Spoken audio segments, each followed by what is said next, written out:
Russian President Vladimir Putin said on Thursday that Russia could again hit Ukraine with the new Oreshnik hypersonic ballistic missile that was first used in a November 21 strike on the Ukrainian city of Dnipro. Speaking to reporters after a meeting of a Moscow-dominated economic grouping of ex-Soviet nations near St. Petersburg, Putin said that Russia now has just a few Oreshnik missiles, but added that it wouldn't hesitate to use them for new attacks on Ukraine. "We aren't in a rush to use them, because those are powerful weapons intended for certain tasks," he said. "But we wouldn't exclude their use today or tomorrow if necessary." He said that Russia has launched serial production of the new weapon and reaffirmed a plan to deploy some of Oreshnik missiles to Russia's neighbor and ally Belarus. Belarus authoritarian President Alexander Lukashenko told reporters Thursday that his country could host 10 or more such missiles. Добрый вечер. Пожалуйста, какие вопросы? Если нужно будет, мы увидим, что требуется применение более мощного оружия средней дальности, мы, конечно, его используем. Но мы не спешим, у нас ведь это не секрет, да мы не скрываем. И я говорил, у нас пока немного этих систем Орешник. Они у нас есть. И не одна система. Но мы не спешим их применять, потому что это оружие мощное, оно предназначено для решения определенных задач. В России и Армении в 2 раза по сравнению с прошлым годом. В 2 раза. Мы начали серийное производство, сейчас произведем должное количество и нужное нам. Разместим что-то на территории Беларуси. Мы действуем системно. Но мы не исключаем возможности применения и сегодня, и завтра, если будет такая необходимость. До свидания. China's defense ministry on Thursday expressed its objection to a U.S. defense bill and criticized the United States for undermining world peace and stability. The relevant bill of the U.S. hyped up the so-called China military threat and used this as an excuse to increase military spending and maintain its hegemony. This grossly interferes with China's internal affairs and undermines world peace and stability. "We are strongly dissatisfied with and firmly opposed to it," said Zhang Xiaojiang, spokesperson for the Ministry of National Defense, at a monthly press briefing in Beijing. U.S. President Joe Biden on Monday signed into law a defense bill that aims to counter China's growing power and boosts overall military spending to $895 billion. The legislation directs resources towards a more confrontational approach to China, including establishing a fund that could be used to send military resources to Taiwan in much the same way that the U.S. has backed Ukraine. It also invests in new military technologies, including artificial intelligence, and bolsters the U.S. production of ammunition. China has never intended to challenge anyone. The biggest enemy of the U.S. is itself. The U.S. military expenditure has topped the world and keeps increasing every year. This fully exposes the belligerent nature of the U.S. and its obsession with hegemony and expansion, Zhang said in response to the bill.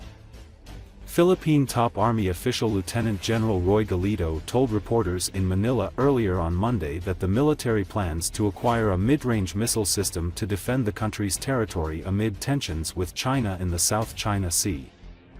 The U.S. deployed its Typhoon system in the northern Philippines in April, and troops from both countries have been training jointly for the potential use of the heavy weaponry. They have agreed to keep the system in the Philippines indefinitely to boost deterrence. China, which opposes U.S. military assistance to the Philippines, has been particularly alarmed by the deployment of the Typhoon system, which can fire the Tomahawk land attack missile. The Tomahawk can travel more than 1,000 miles, putting China within its range. China firmly opposes the U.S. deployment of the mid-range missile system in the Philippines. The Philippine side caters to the U.S. and attempts to introduce the Typhoon mid-range missile system, instigating geopolitical confrontations and arms race and intensifying regional tensions. "We think that the Philippine side should recognize the high sensitivity and serious harm of this issue, remove the mid-range missile system as publicly promised previously, and stop jeopardizing the security interests of the region, countries and peoples," Zhang said. China and the Philippines have constantly clashed in disputed waters in the South China Sea. Zhang said China had indisputable sovereignty over islands in the South China Sea and adjacent waters.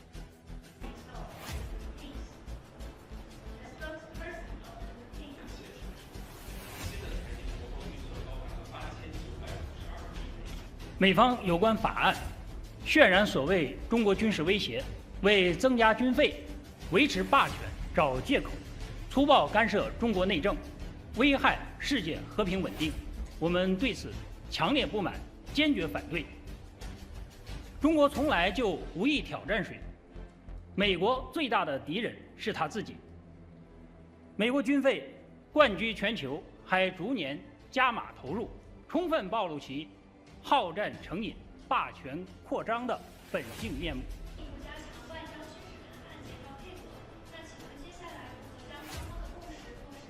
中方坚决反对美在非部署中导系统，非方迎合美方妄图引入低风中导系统，挑动地缘对抗和军备竞赛，推升地区紧张局势。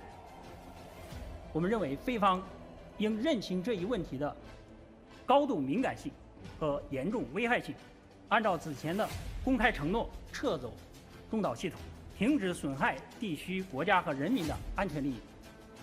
对，具体来说，这对中国构成什么样的威胁？非方一再组织海警船和渔船侵犯中方领土主权和海洋权益，危害南海地区和平稳定，妄图扮可怜相，卖惨博同情， 混淆国际视听，这是一定不会得逞的。中方奉劝非方立即改弦更张，回到同中方通过谈判协商解决问题的正确轨道上来。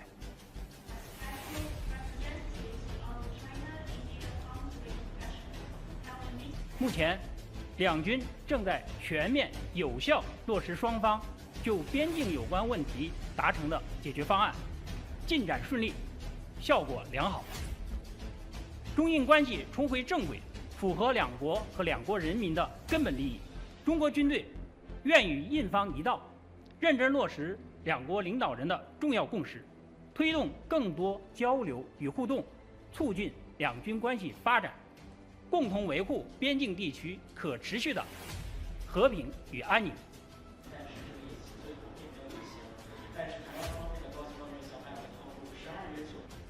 台湾是中国的台湾，不容任何外来干涉。解放军怎么打毒促统？台独分子其实用不着费思量。敌我拒统，死路一条，谋独挑衅越甚，脖子上的绞索越勒越紧。